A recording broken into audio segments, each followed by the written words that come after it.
қыздар, балаларыңыздың ютубта не қарайтынына мән беріңіздер. Кеше менің 5 жастағы қызым бабаяға приди деп отыр. Батырына чеки дегенде қарағанда өзіміздің де қараша видеолар шығыпты, осыларды көріп едік, қосып бере бастадым. Енді бастапқыда 1-2 видеосы тәрбиелік мәні бар видео сияқты болған вроде.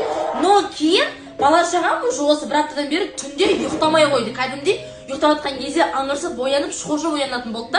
Соңғы 3 күн бұрын менің 3 жастағы қызым түнде шошып оянып, осы ораза кезінде сәрескеден ұйықтамай қояйын деген ғой.